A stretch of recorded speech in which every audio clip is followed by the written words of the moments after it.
बहुत स्वागत है आपका द प्रिंट लाइंस में। मैं हूं अभिनेंद्र।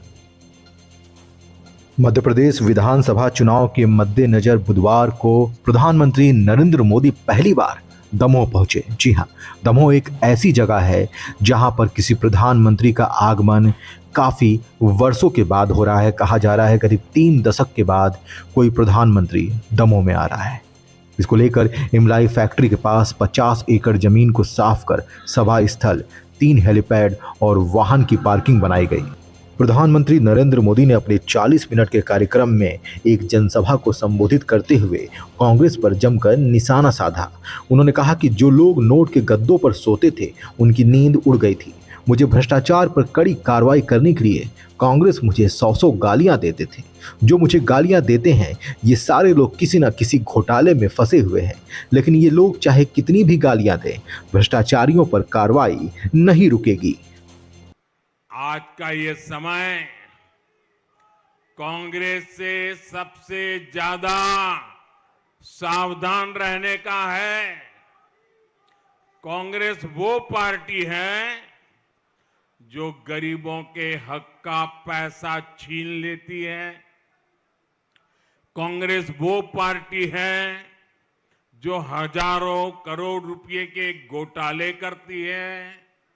कांग्रेस वो पार्टी है जो एक समाज को दूसरे से लड़ाकर कुर्सी कब्जा करने का खेल खेलती है।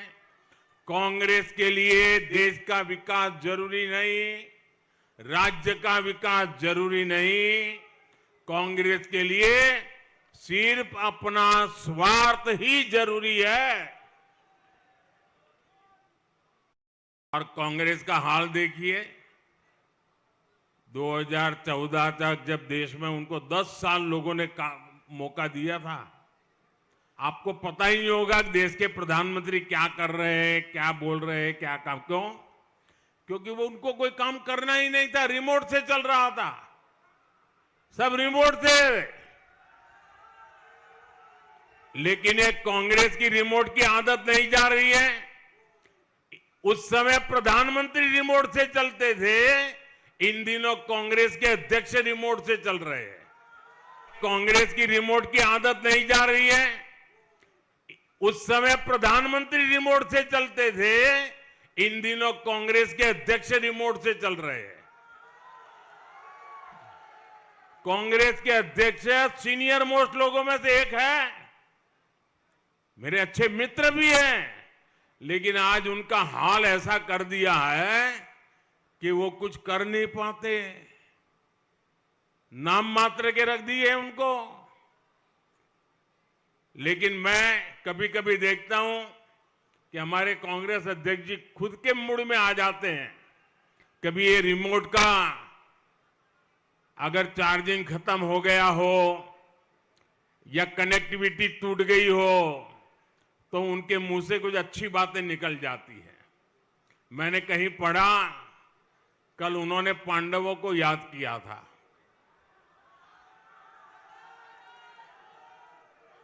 जब रिमोट चलता है तब वो सनातन को गाली देते हैं, लेकिन रिमोट बंद हो गया तो उन्होंने कल पांडवों को याद किया, मतलब सनातन को याद किया। और उन्होंने कहा भाजपा में 5 पांडव है।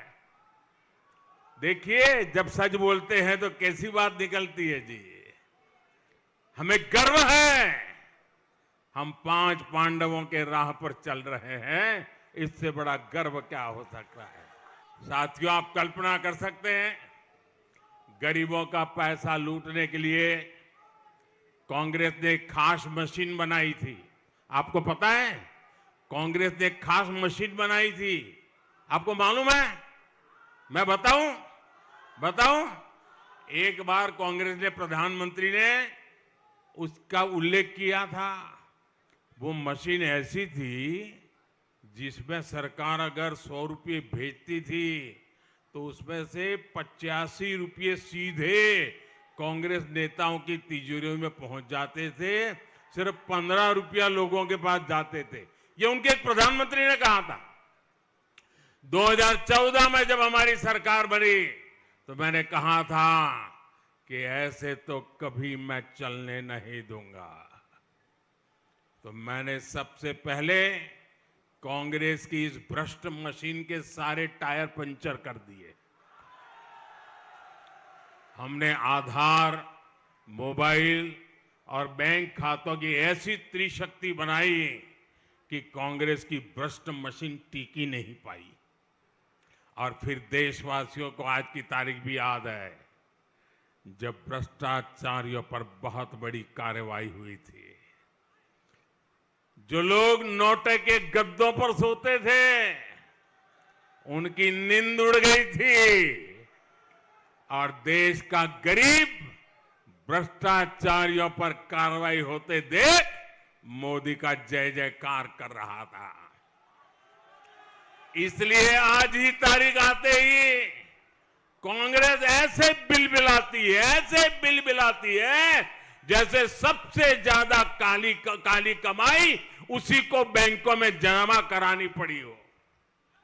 आज भी कांग्रेस सबसे ज्यादा मुझे भ्रष्टाचार पर कड़ी कार्रवाई करने के लिए दिन में 100 बार गालियां देती है। हजारों करोड़ रुपए के घोटाले में जो लोग जमानत पर हैं, उन्हें मोदी से तकलीफ होनी बहुत स्वाभाविक है। ये हमें जो गालियां देते हैं उनके जरा नाम निकाल के देख लेना। ये सारे लोग किसी न किसी केस में फंसे हुए हैं, भ्रष्टाचार के आरोप लगे हुए हैं और जमानत पे जिंदगी गुजार रहे हैं जी।